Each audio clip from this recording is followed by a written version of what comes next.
Bonjour à tous, voici Une vie, une œuvre avec aujourd'hui un poète, le breton Eugène Guilvic. Eugène Guilvic, dont on célébrait l'an dernier à la fois l'anniversaire de la naissance, puisqu'il a vu le jour à Carnac le 5 août 1907, et également les 10 ans de sa disparition à Paris en 1997. Alors comme souvent les anniversaires, eh bien celui-ci a servi de prétexte à un certain nombre de manifestations, parmi lesquelles il y a eu l'inauguration d'un lieu de mémoire au sein de la langue néolithique bretonne.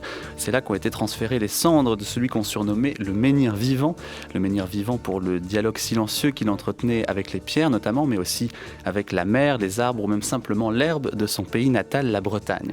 Françoise Estèbe retrace aujourd'hui pour nous le parcours d'Eugène Guilvic en cheminant à travers ses poèmes et ses entretiens passés dans une émission réalisée aujourd'hui par Nathalie Triandafilides. Saluer. Dans les pierres, dans leur intérieur, il n'y a rien d'autre que la pierre à saluer. Mais saluant les pierres, qu'est-ce que tu salues? C'est le tournoiement que tu as aussi, où c'est plus lointain et c'est plus central, un refus de dire creusé dans le oui. Une vie, une œuvre. Il y a autant de différences entre deux cailloux qu'entre deux jeunes filles. Et chaque fois, c'est une rencontre avec le caillou. Guilvic, 1907-1997.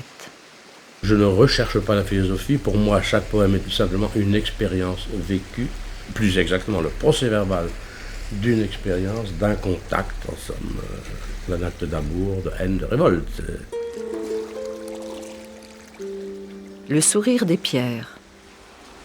Par Françoise Estèbe et Nathalie Triandafilides.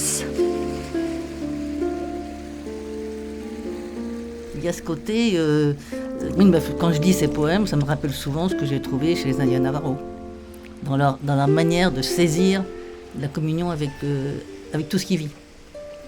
C'est merveilleux, si une pierre te sourit, le diras-tu. C'est extraordinaire, ça.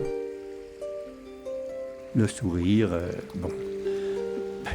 c'est quand même nous inviter à penser qu'il y a une part de conscience, même infime, dans l'objet, quoi, et surtout dans la pierre, hein, que ce n'est pas simplement une matière morte.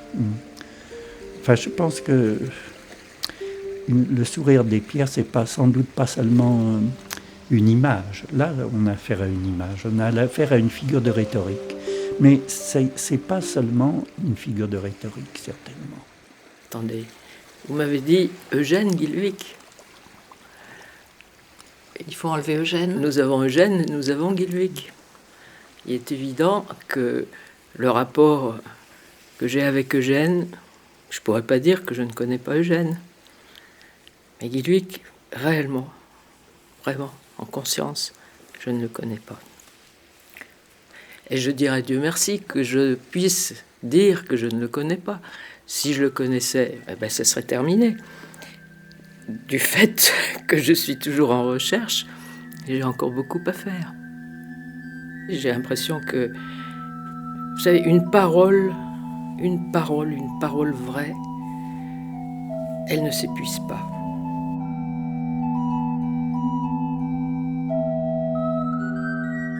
Paroles de Guilvic, voix lointaine, ancestrale, venue du plus profond de sa Bretagne natale et de sa mémoire de pierre d'une civilisation pré-celtique. Très tôt, il eut un élan animiste chez cet enfant solitaire et meurtri qui cherchait apaisement et douceur au cœur d'une nature sauvage de rocs, de landes et de mers carnassières. Très croyant et pratiquant dans sa jeunesse, Guilvic abandonnera la foi catholique.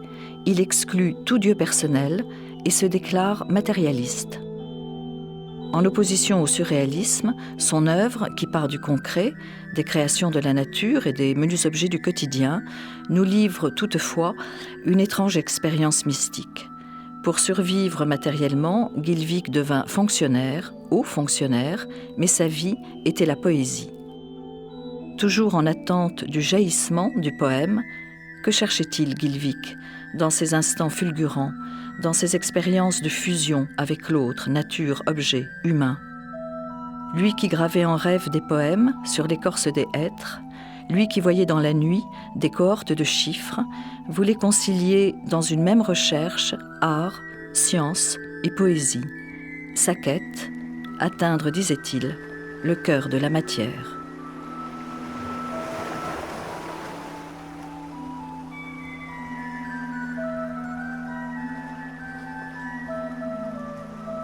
Lionel Ray.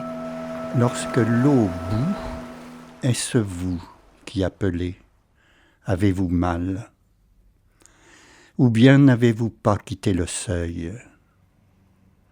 Vous, l'envoyé, qui n'aurez pas osé venir. C'est assez mystérieux. Voilà. Oui, je crois que c'est la grande qualité des poèmes de Guy Wick, surtout dans ses premiers livres, cette alliance entre la transparence au niveau de la syntaxe, de l'énoncé, phrases courtes, très peu d'images, quasiment pas. Transparence et puis un mystère. Cette transparence n'empêche pas du tout la suggestion d'un secret qui parfois peut être terrible, parfois peut être délicieux, mais qui est là, comme dans cette fameuse armoire inaugurale de son œuvre, qui a été si souvent commentée.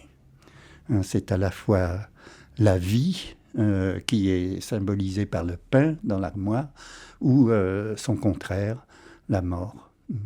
Et c'est Jean Malrieux, alors je lui ai demandé, mais... Yvon Lemaine. Fais-moi rentrer dans les poèmes de Guy Wick, et on était dans une chambre d'hôtel, il y avait une armoire, et il ouvre l'armoire et il me dit, un texte de Guy Wick qui dit « L'armoire était de chêne et n'était pas ouverte.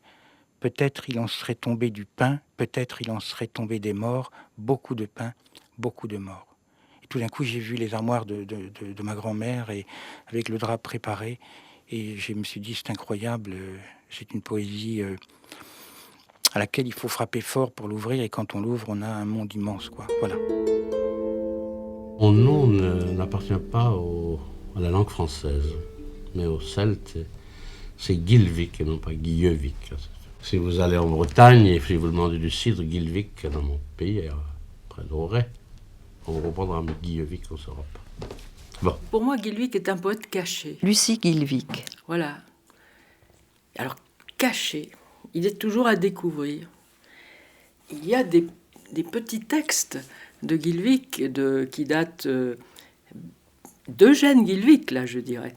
Des textes qui datent à bien avant la publication de Terraquet, du temps où ce jeune garçon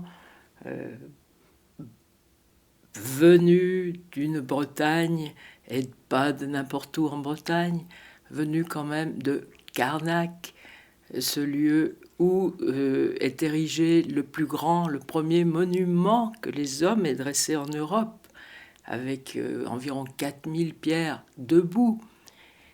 Et Eugène racontait qu'il avait appris à marcher dans les menhirs. Et il est évident qu'il y a des textes où on sent que l'enfant a été terriblement impressionné par ces pierres de tailles différentes. Et puis, la mer étant à côté, c'est aussi évident qu'il y a des ciels, des couchants. Vous savez, on ne sait jamais si c'est du sang ou quoi qui va tomber, qui va se déverser. Et je pense que tout ça, ça a beaucoup, beaucoup joué sur son imaginaire. Ils ne seront pas les rocs qu'on parle d'eux. Et toujours ils n'auront pour tenir que grandeur et que l'oubli de la marée, des soleils rouges. Ils ne le sauront pas, ils n'ont pas les rocs qu'on parle d'eux. Et toujours ils n'auront pour tenir que grandeur et que l'oubli de la marée, des soleils rouges.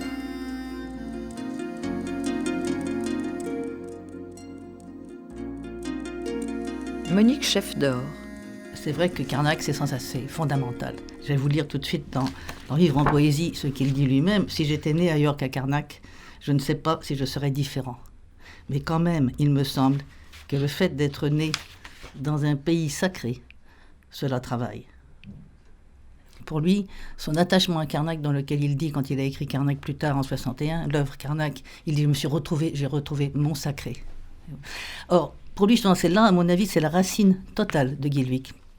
C'est que son expérience des mégalithes, son expérience de la préhistoire, lui a fait vivre, dès sa petite enfance, avant même qu'il puisse le formuler, lui a fait vivre ce mystère d'une civilisation inconnue, ce mystère du silence des pierres. Or, dans toute son œuvre, la notion de silence des pierres, auquel il s'est beaucoup identifié, revient constamment d'une œuvre à l'autre. Du début de sa vie poétique jusqu'à la fin, il n'arrête pas de parler des pierres, des rocs, etc. Et ça lui vient évidemment de cette présence mystérieuse. Les menhirs, la nuit, vont et viennent et se grignotent. Les forêts, le soir, font du bruit en mangeant. La mer met son goémon autour du cou et serre. Je cite 2-3 passages au Prix en vrac. N'importe quel caillou crie sa nostalgie de la préhistoire. C'est merveilleux, ça, c'est dans Troué. Oui, mais alors que représente la préhistoire pour Guilhwich ? Pour lui, c'est un mystère. C'est le mystère du silence. C'est le mystère de... Il le dit, comment, je cite de mémoire, comment parlait-il ce des menhirs ? Il le dit au milieu de Carnac. C'est le grand mystère, le mystère du silence. Il revient tout le temps là-dessus. Il y avait l'appel de Carnac. Voilà, j'ai mal cité. Il y avait l'appel de Carnac. Comment chantait-il, ceux des menhirs ? Pas parler, chantait-il. J'ai cité de mémoire, je me suis trompée. À la vérité, je vous dis encore une citation qui répondra mieux à votre question que moi-même. À la vérité, la préhistoire ne le quitte jamais.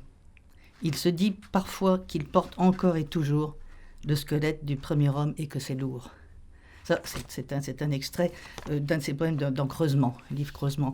Et ça, je vous ai cité des œuvres qui s'échelonnent sur 20 ans d'écart. Donc toute sa vie, ça l'a hanté. Il arrive qu'un bloc se détache et tombe à perdre haleine dans la mer liquide. Il n'était donc bien que des blocs de pierre, un lieu de la danse que la danse épuise. Guilhwich, 1974. Le père de mon père était petit tisserand de village. Il vivait avec tous ses gosses dans une seule pièce, une chaumière où il y avait encore bêtes et enfants et gens ensemble. Enfin, c'est vraiment perdu au bout dans un chemin boueux, n'est-ce pas, dans les terres. Et ma mère était d'un milieu presque plus élevé, car elle est allée à l'école. Mon père n'y est plus guère allé, n'est-ce pas. Alors mon père était parti de chez lui à l'âge de 12 ans, comme ça.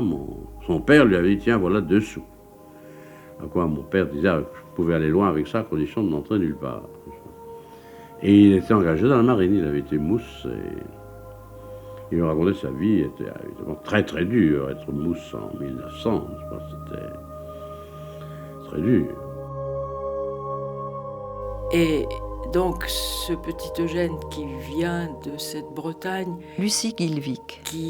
Où on parle une langue que lui n'apprend pas, qui après quitte ce pays pour arriver dans un pays où il vit en caserne, alors que jusque-là, il avait un père marin absent.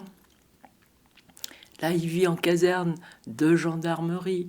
Parce que son père est devenu gendarme. Son père est devenu gendarme quand il avait à peu près 2 ans. Alors qu'il était marin. Quand Eugène est né, son père était en mer. Et c'est une tante qui est allée le déclarer. Cet enfant, c'est un enfant très sensible, avec un père gendarme qui n'est pas là, une maman qui très vite va se découvrir une mère que lui dit très dure. Donc un enfant qui va se replier très très fort sur lui-même et sur l'environnement. Ma mère était vraiment un bourreau, elle était cruelle. Ma mère m'enfermait des nuits entières dans le grenier, attaché. Guilhwich, 1974. Elle me faisait écrire moi-même des lettres à l'assistance publique en disant que de venir me prendre parce que j'étais un enfant en passage. J'allais mettre la lettre à la poste. J'ai compris après qu'elle était copine avec la receveuse des postes et que la lettre ne partait pas. Vous avez l'explication de ce comportement? Je pense que c'était la haine contre mon père qu'elle reportait sur moi. Enfin, Le ménage était très orageux? Au bout, il n'y avait pas de ménage. Mon père n'était jamais là, il s'en fichait. Et puis alors, là, j'ai eu, enfin, je pense que c'est très convenable, c'est un peu indécent de dire ça, mais enfin, le complexe de laideur. Ma mère m'a dit que j'étais laid, je dis j'étais laid, puis je me sentais laid, je fuyais. C'est pas rien, une mère qui vous dit tout le temps que vous êtes laid. En général, il est vrai que c'est le contraire. Tu es laid, tu vas dire pas ta vie, tu n'auras jamais de femme, tu mourras sur l'échafaud. Et je sens encore la marque du coup près, fictif. J'ai entendu ça pendant tout le temps. Toute ma jeunesse, toute mon enfance et ma jeunesse. Moi, je ne suis jamais arrivé encore maintenant à croire qu'une mère peut être bonne. J'arrive pas à comprendre l'amour pour la mère. Alors ma révolte est venue de là, n'est-ce pas? S'il m'est pas toujours, c'est pourquoi je ne suis pas devenu voyou. Ou je ne sais pas pourquoi je n'ai pas, comme on dit, mal tourné. Pourquoi je ne suis pas devenu misogyne. Et pourquoi je ne suis pas devenu pessimiste ou qui voudrait. Enfin, j'aime la vie, j'aime la féminité. J'aurais pu tourner autrement, il me semble, non? Elle me possédait par la religion. M'ayant inculqué la bonne religion, la bonne sainte religion catholique, je ne me révoltais pas parce que c'était un péché. Alors d'où complexe et culpabilité, etc., etc. Le titre dur, elle était méchante. Mondieusarde, bigote, méchante. Enfin, vraiment, c'est un homme fait, j'étais père de famille. Sa mort a été le terme d'un malheur persistant, ça a été une délivrance, et pourquoi ne pas dire une joie.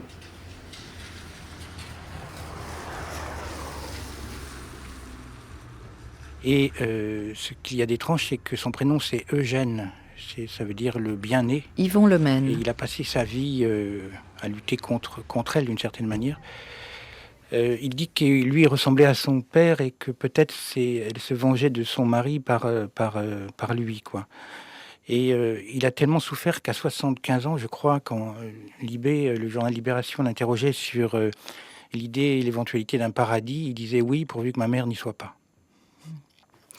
On dit toujours, en parlant de ce poète, on dit toujours Guilvic et jamais Eugène Guilvic. Donc lui-même n'a pas voulu que son prénom figure sur ses livres. Oui, je me suis souvent demandé pourquoi. Il y a un jour, je lui ai demandé, et c'est à cause de sa mère. Il a coupé le prénom. C'est quand même, c'est par le prénom qu'on rentre qu'on est baptisé, chrétien ou pas. On rentre dans la vie par son prénom. Et d'ailleurs, quand on veut faire mal à quelqu'un, on l'insulte, on lui casse son prénom et sinon son nom. Et donc Eugène a coupé déjà, en tant que poète, puisqu'il s'est libéré par le poème. La poésie a été pour lui vraiment un art très très bénéfique. Et il a séparé son nom de son prénom. Il a construit son nom par son travail de poète et il a éloigné le prénom. Cela dit, moi je l'appelais Eugène, je l'appelais pas Guilvic.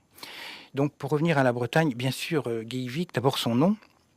Guilvic, ça veut dire en breton, c'est le fils de Guillou, et le Guillou, c'est le diable. Donc, Guilvic, c'est le petit diable.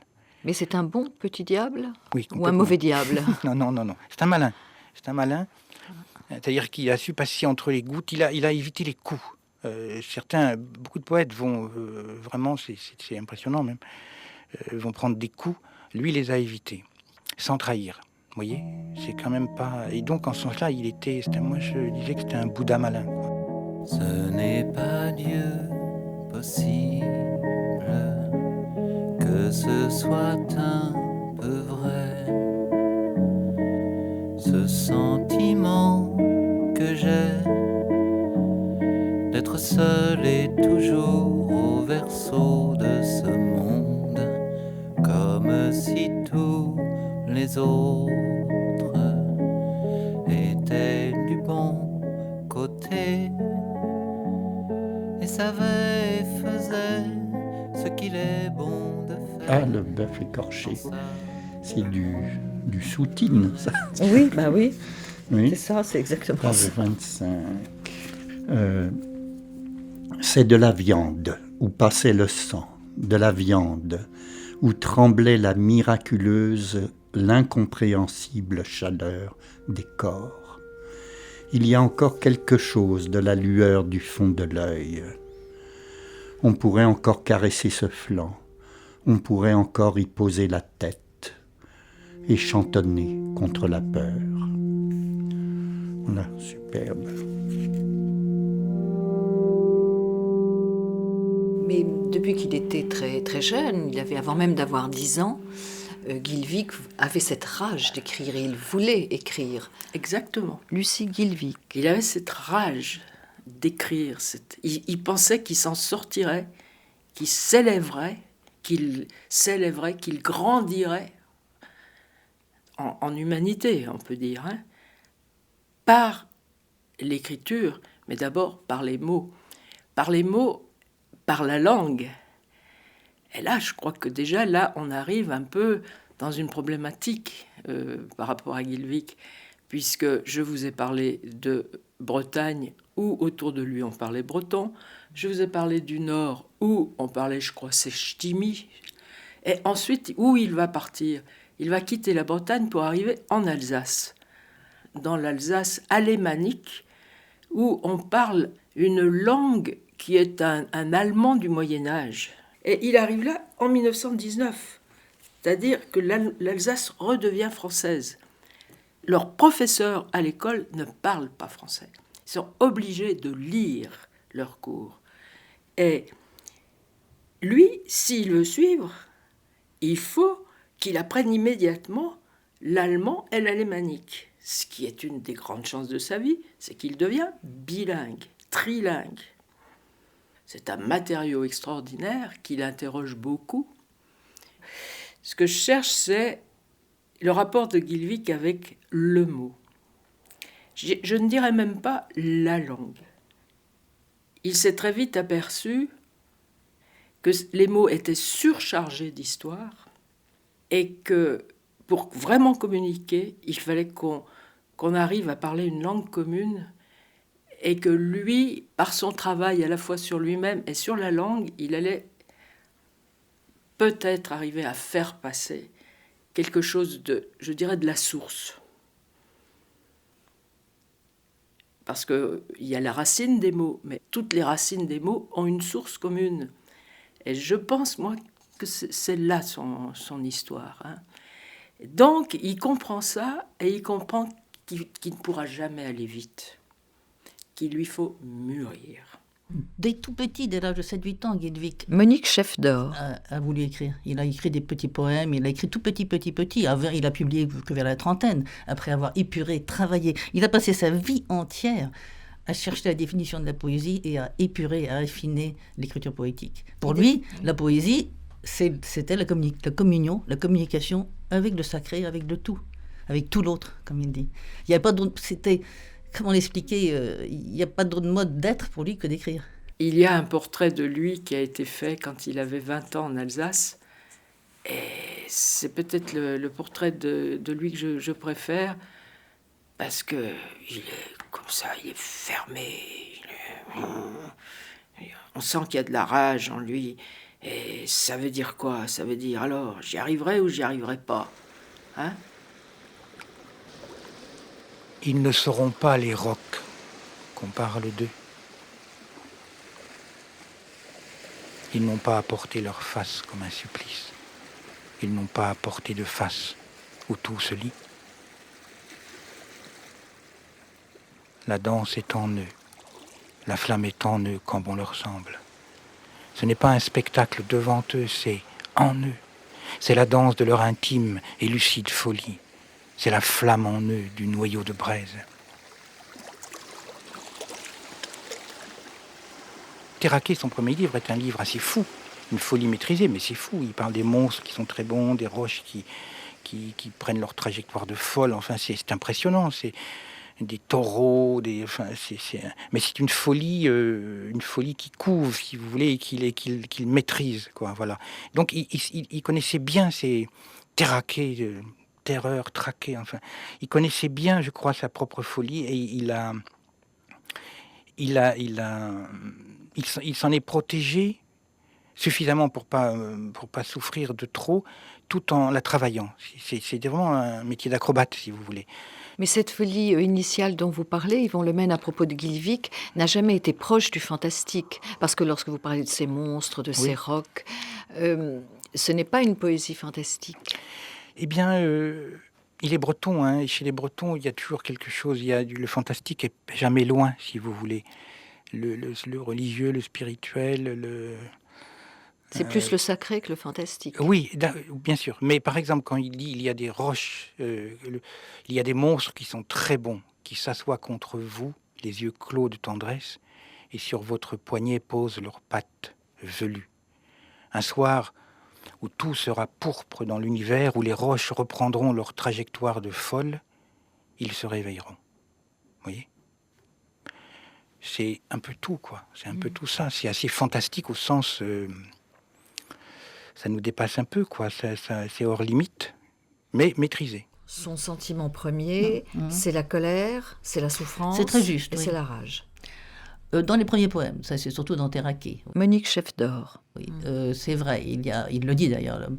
Mais si vous étudiez l'œuvre du début jusqu'à la fin, elle s'épure de plus en plus et il se centre de plus en plus.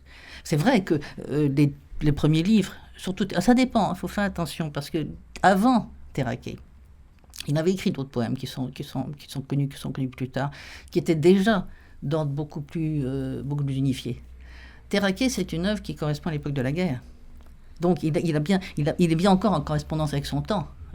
Il a vécu, il y a les charniers, par exemple, c'est dans l'exécutoire, les charniers, mais c'est ce qui est juste après Terraquet, donc c'est après la même période. Et c'est vrai qu'il y a, dans ces des œuvres-là, moi je les appelle des œuvres un peu expressionnistes, vous avez l'équivalent de la peinture expressionniste allemande, par exemple, avec le côté écartelé, violent, etc. Mais c'est pas de la violence contre, c'est de la violence avec. Là, déjà, on a en lui le sentiment d'unité. Il n'est pas en rage contre les choses. Il exprime la rage qui existe, la rage qui se vit. C'est très différent. Oui, la rage au corps qu'il dit, mais c'est une rage d'existence. C'est pas une rage contre. C'est une rage de plus être. Quelquefois, elle est proche du cri. Oui, alors ça, c'est... Au début. Oui, on pourrait penser à Munch, là, vous voyez, hein, c'est effectivement, ou alors aux expressionnistes. Yvon Lemaine. Hein, allemand, là, aux écorchés, aux bœufs écorchés.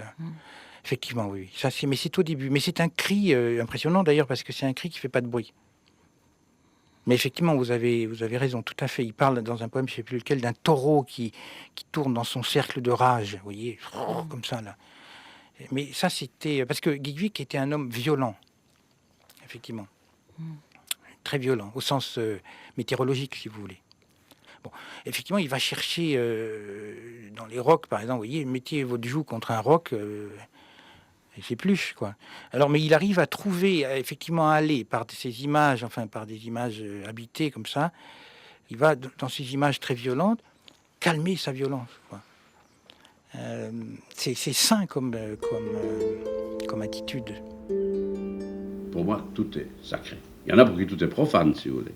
Pour moi, tout est sacré. Guilvic, 1974.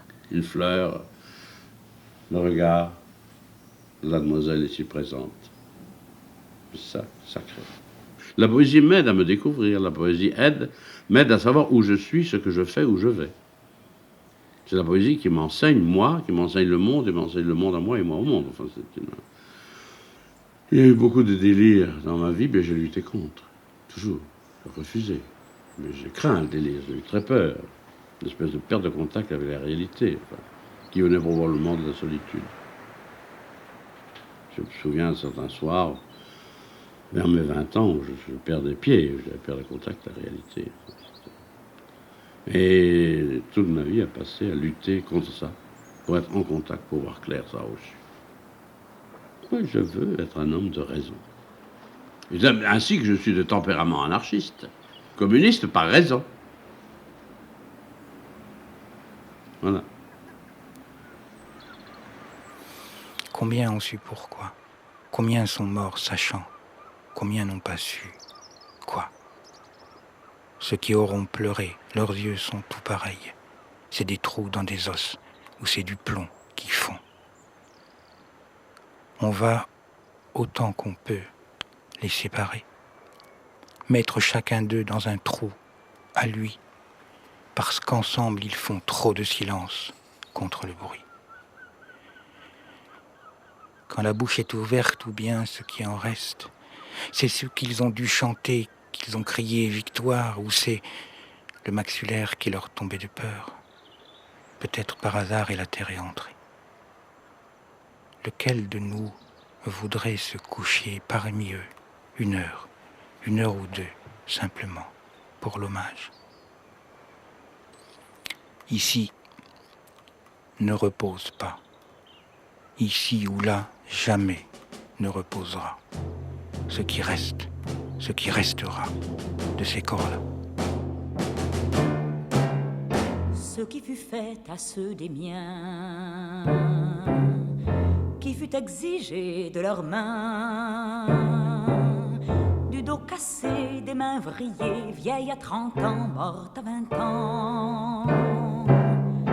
Quand le regard avait pour âge l'âge qu'on a pour vivre clair, ce qui fut fait à ceux des miens, pas de terre assez pour manger, pas de temps assez pour chanter, et c'est la terre ou c'est la mer. Le travail qui n'est pas pour soi, la maison qui n'est pas pour toi. 14 pour les rassembler, l'armistice pour les pleurer, l'alcool vendu pour les calmer, un peu d'amour pour commencer. Quelques années pour s'étonner, quelques années pour supporter. Je ne peux pas le pardonner. Pourquoi abandonne-t-il son catholicisme? Il abandonne son catholicisme au moment de la guerre d'Espagne, au moment de Franco. Lucie Guilvic. Pour des raisons très précises et très politiques. Mais que voulez-vous quand on a un moteur comme celui qu'il a, cette foi qu'il a en lui, cette foi, elle ne peut qu'à nouveau s'incarner dans une foi identique. Et cette fois, il va la reporter complètement sur l'idéal communiste. Comment peut-on expliquer que Guilvic, qui était cet homme foncièrement solitaire, qui revendiquait sa solitude, ait pu adhérer à un parti politique, en l'occurrence le PC. Moi, je pense que c'est pas contradictoire, parce que il y a le solitaire misanthrope. Yvon Lemaine. Qui dit, voilà, ou une misogyne, misanthrope. Peut-être le misanthrope ne s'aime pas non plus, quoi, s'il n'aime pas les autres. Eugène s'aimait, étrangement. D'ailleurs, heureusement pour lui, parce que il s'aimait bien même. Donc, il était d'un milieu très pauvre. C'était dans les années... donc, il est né en 1907. Toutes les révolutions, enfin, malheureusement, on sait que tout ça a mal fini, mais n'empêche qu'il y a eu de l'espérance et il a plongé dedans. Plus il y a eu la guerre, la résistance. Il a été dans la résistance, il écrivait sous un pseudonyme. Moi, ça me paraît normal, parce que être solitaire, ça ne veut pas dire ne pas être solidaire. Ça veut dire simplement défendre son chemin et faire son travail, quoi. Alors, il est rentré au PC. Voilà, et il a quitté le PC seulement en 1980. Donc très tard. Après l'Afghanistan, oui, voilà. Donc il a écrit un poème à Staline et il disait qu'il ne savait pas, voilà, qu'il ne savait pas les horreurs qu'on connaît maintenant.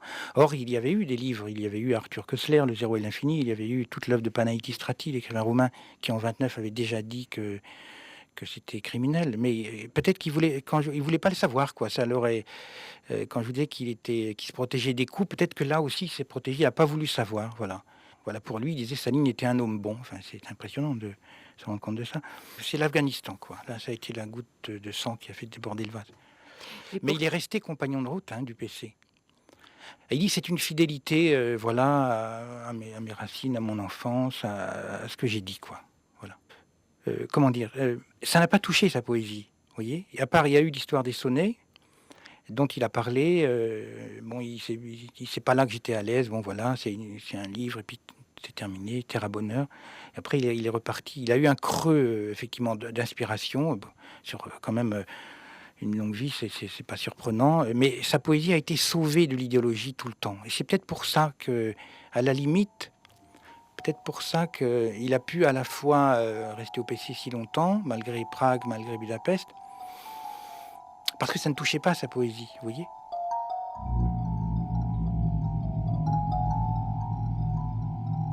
Guilvic, 1949. Les mineurs, Les mineurs sont au fond, à creuser dans la roche qui a mémoire encore du feu. Ils ne voient pas souvent les clartés ni les sources. Ils voient longtemps le noir et la paroi est à leur front. Ils n'ont pas l'horizon pour leur chanter plaisir. Mais un soleil est un soleil. À travers le charbon, ils voient sur l'avenir et savent clair qu'en arracher encore dans le magma, c'est attirer le jour où les yeux de leurs frères seront profonds de joie, comme de bleu la gentiane.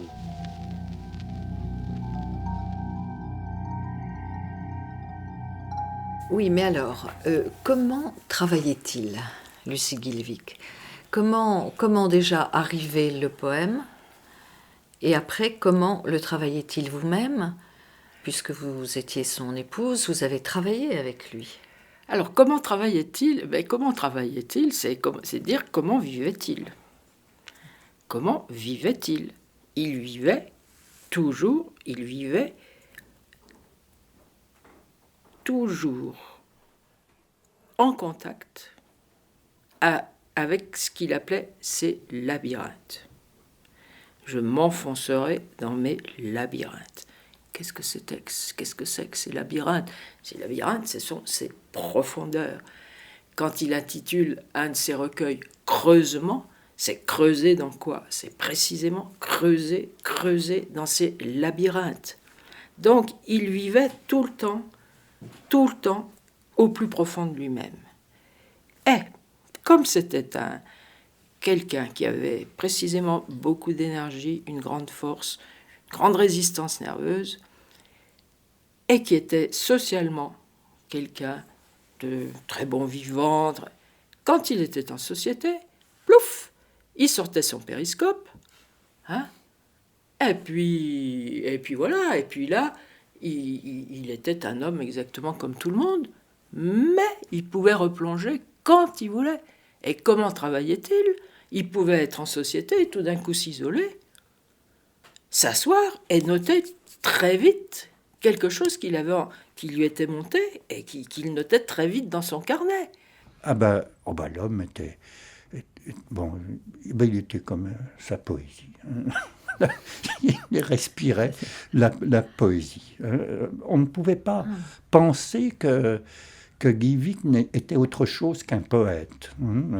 Lionel Ray. Guilvic aimait utiliser une phrase pour définir la poésie. Quand on lui demandait qu'est-ce que la poésie, il disait la poésie, c'est autre chose. Voilà. Peut-être quand on entendait Guilvic, on avait l'impression d'être devant autre chose que ce qui était là, sous nos yeux. Qu'il y avait quelque chose de plus. Appelons ça une aura, un rayonnement. Il y avait une présence poétique.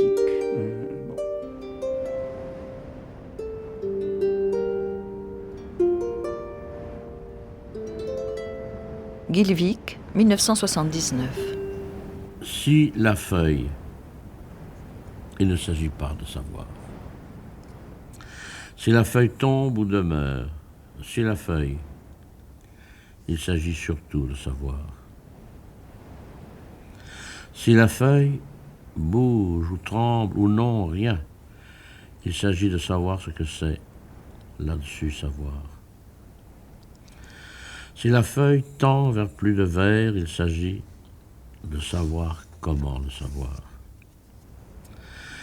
Si la feuille vers toi s'avance ou paraît, le faire ou le vouloir, en quoi faut-il apprendre ce qui en la feuille, en toi, franchit?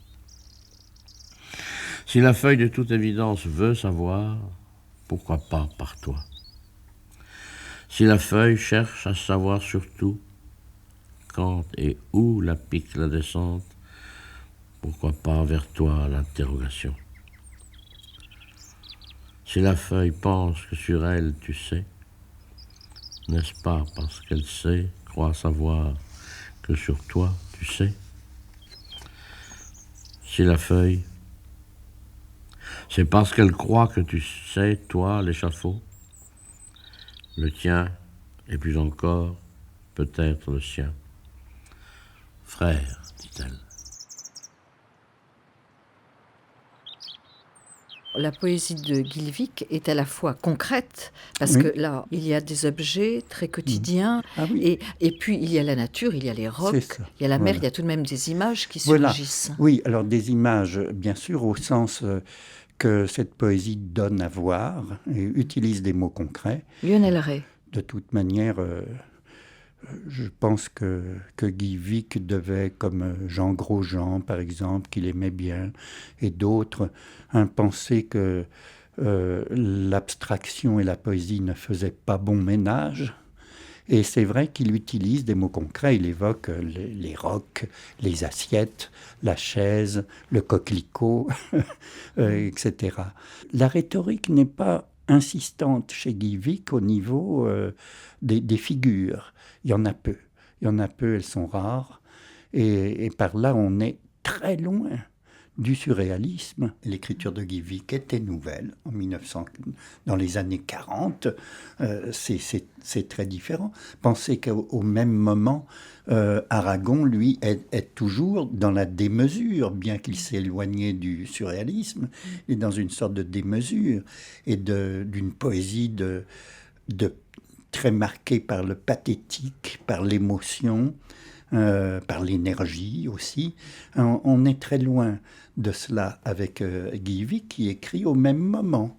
Guilvic n'était pas perceptible immédiatement, comme ça arrive souvent à propos de beaucoup d'artistes, comme ça arrive avec les peintres. Qu'est-ce qui surprenait chez Guilvic? Alors, qu'est-ce qui heurtait? C'est pas cette manière très atténuée de parler de l'intensité, finalement. C'est assez contradictoire, mais il y a une sorte de pudeur dans l'approche guilvicienne des choses ou des êtres. Une sorte de pudeur. Donc, peu de mots, plus d'interrogations que de phrases péremptoires et conclusives. Une sorte de pudeur. En somme, il dit peu. Il dit peu. Il faut entendre dans ce peu qu'il y a beaucoup qui est évoqué. Il y a le danger, à un moment donné, d'avoir trop de métiers. Aussi. Guilvic, 1974. Non pas de trop posséder la langue, mais de trop croire la posséder. Et de ne plus trembler devant le choix du moindre mot. C'est là le plus grand risque. Et c'est le risque pour tous les artistes, c'est d'être un maître. Il ne faut jamais être un maître. Il s'agit d'employer, de dire avec précision des choses imprécises avec des mots qui ne sont pas du tout précis. Fait divers. Fallait-il donc faire tant de bruit autour d'une chaise? Elle n'est pas du crime, c'est du vieux bois qui se repose, qui oublie l'arbre, et sa rancune est sans pouvoir. Elle ne veut plus rien, elle ne doit plus rien, elle a son propre tourbillon, elle se suffit.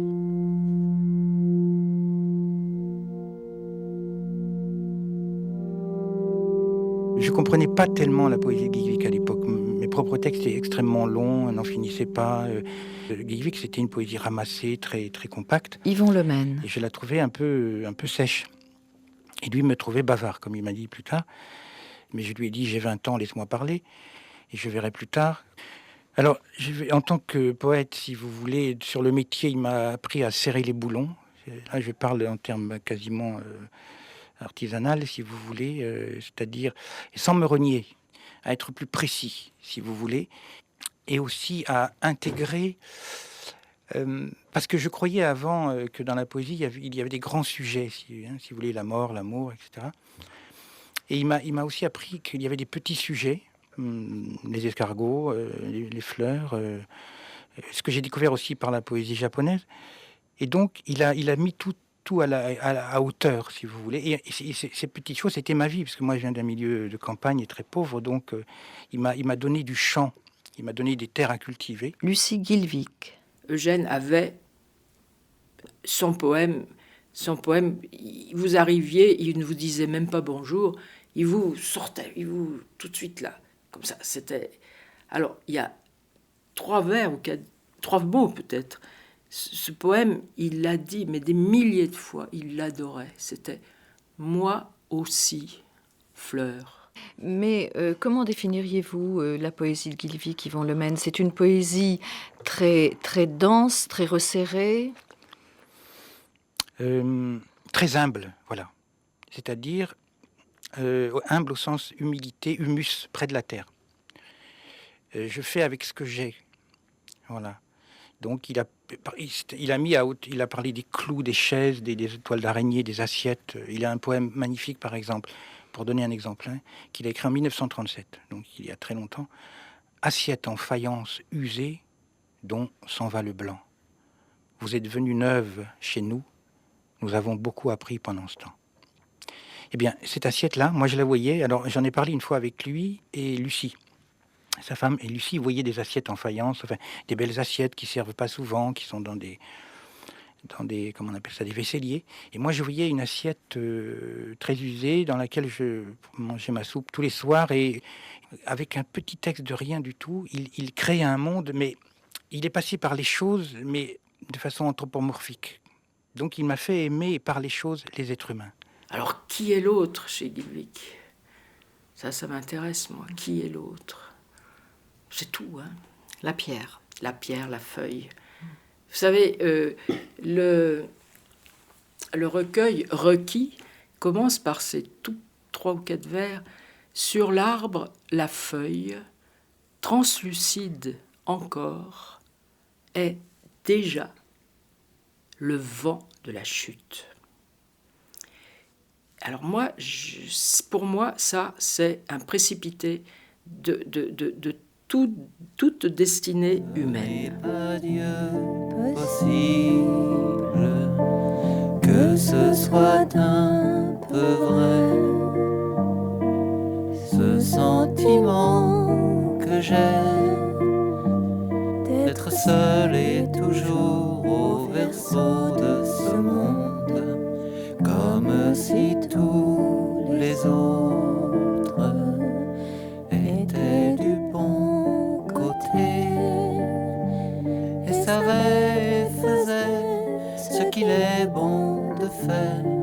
Sans ça, le monde irait bien mieux, et même moi, je le saurais. Les peintres ont trouvé en lui un regard. Et avec Guilvic, c'est un phénomène unique, c'est lui qui va encore plus loin que les peintres dans la saisie de l'immédiat. Et j'ai l'impression que les peintres l'ont senti chez lui. Et Monique Chefdor. C'est incroyable le nombre de peintres qui l'ont illustré. Et c'est une véritable co-création, c'est pas de l'illustration, c'est pas du tout du commerce d'éditeur, c'est pas comme ça a été le cas des grands livres d'artistes connus. Ça a été vraiment une recherche entre eux d'équivalence, de correspondance. Mais il n'est jamais figuratif. Non, mais justement, c'est ça qui est intéressant. Il ne décrit jamais. Et c'est pour ça que les peintres sont si passionnés par lui, parce que, regardez, je le cite là dans le petit catalogue que j'avais fait, plus que l'éclair agrippant le sommet des vagues, cette soirée devenue point d'orgue nous accomplit. Ça, c'est dans Itier. Écoutez, c'est un tableau de Turner, complètement. Et il saisit les choses comme ça. Comment voulez-vous qu'un peintre l'illustre ? Le peintre ne peut pas illustrer sa poésie parce qu'elle donne à voir mieux que toute peinture abstraite, en rentrant, justement, en faisant cette fusion dehors-dedans. C'est extraordinaire. C'est pour ça, je pense qu'il y a 100... J'ai recensé plus de 150 ouvrages d'artistes. C'est énorme. C'est beaucoup plus que la plupart des poètes contemporains. Et des grands. Dubuffet, Manessier. Oui, Dubuffet, Manessier, Léger, ils sont parmi les plus grands. Pignon, Dorny, il y en a, c'est fantastique. C'est, je sais pas, j'ai un tas de poèmes que j'ai remarqués, par exemple, qui font penser. Regardez, pas feuille d'herbe plus exposée au cristal de l'espace. Vous imaginez ce qu'un peintre peut tirer de ça ? C'est extraordinaire, absolument. Un autre exemple, je n'ai pas vu le ciel se rassembler, prendre corps pour cracher cet éclair, qui fait sur la terre tomber l'incendie, puis, saisi de remords, se livre en pluie. C'est dans Quotidienne. Ça, regarde, vous avez plein de tableaux.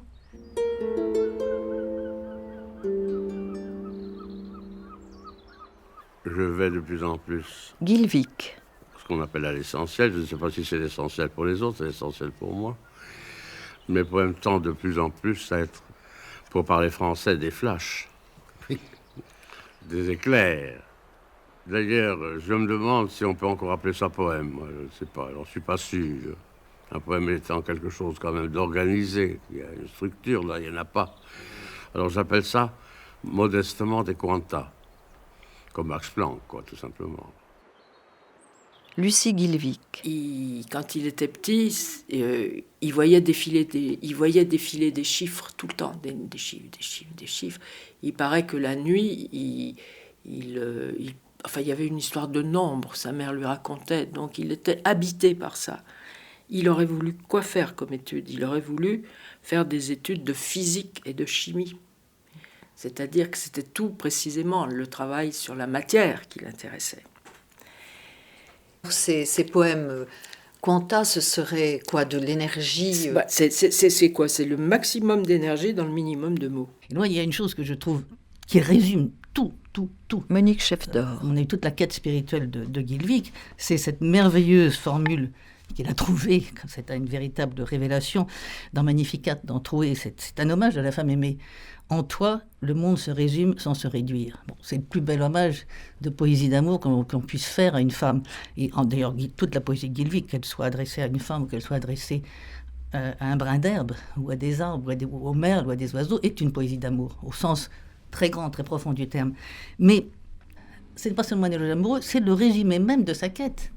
La notion d'un monde qui se résume sans se réduire, c'est aussi une quête scientifique. C'est une quête métaphysique, et ça résume toute sa poésie. C'est pour ça que je vous parlais du côté pré-celtisme, lié au présocratisme. Il le dit d'ailleurs lui-même, en fait, je ne fais que paraphraser ce qu'il dit lui-même. D'en vivre en poésie. Dans le domaine, il n'y a rien qui ne cherche à se rencontrer. Ah oui, le vent. Le soleil ne couche pas ici. La tourterelle a cru que c'était chez elle. La guerre entre les gris. Des roses qui ne pensent pas à être des roses.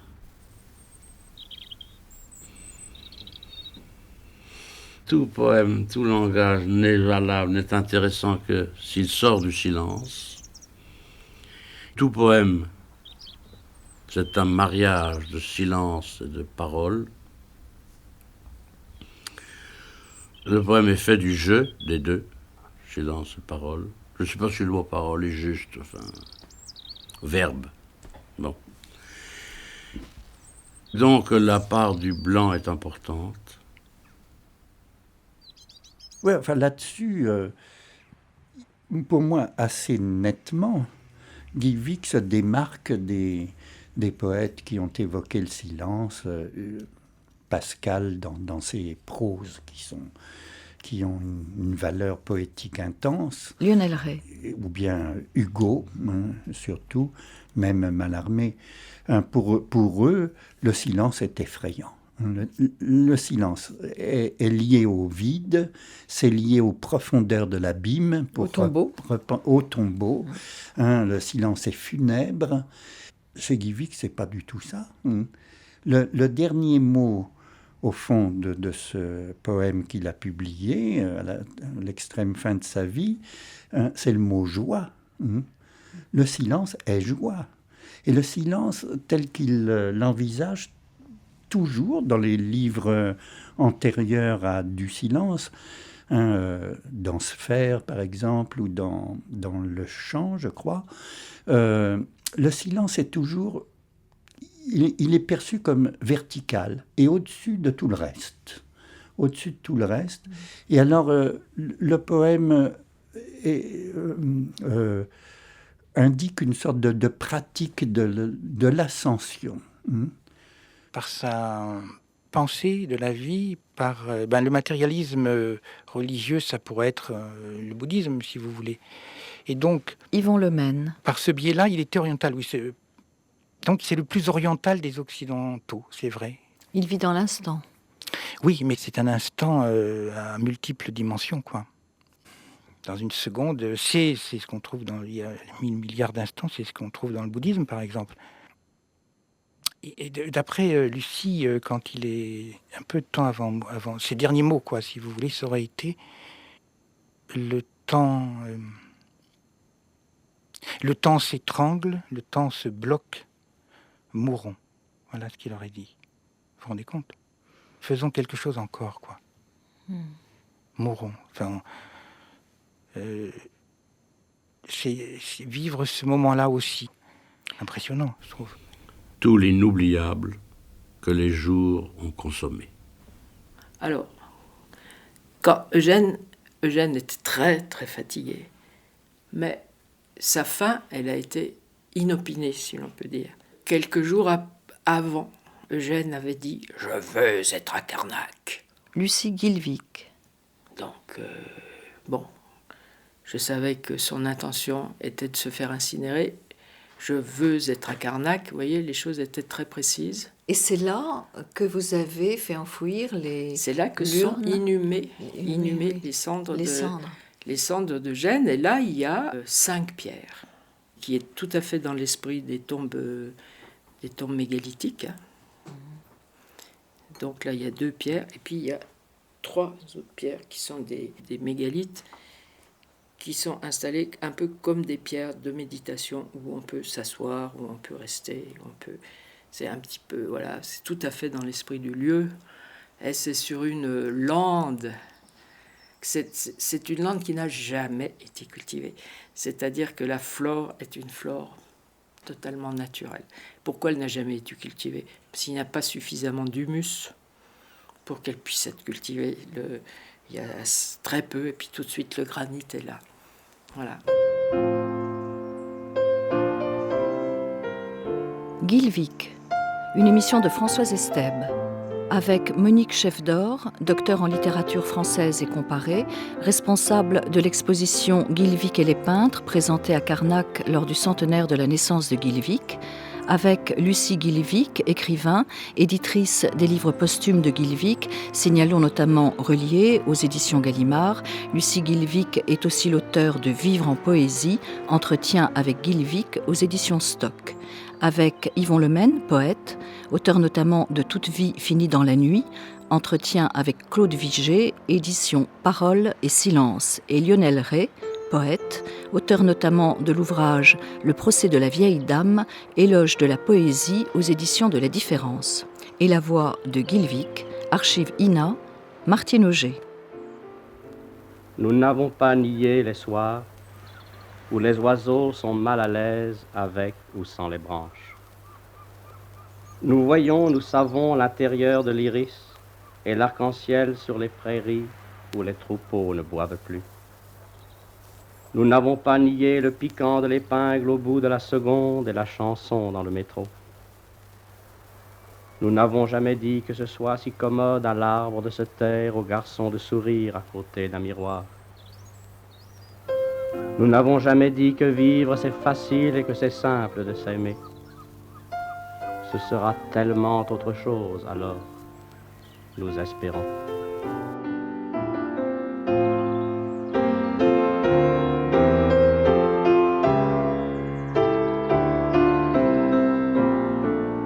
Enregistrement Hervé Dujardin, Michel Thomas, Yann Frécy, Jacques Hubert.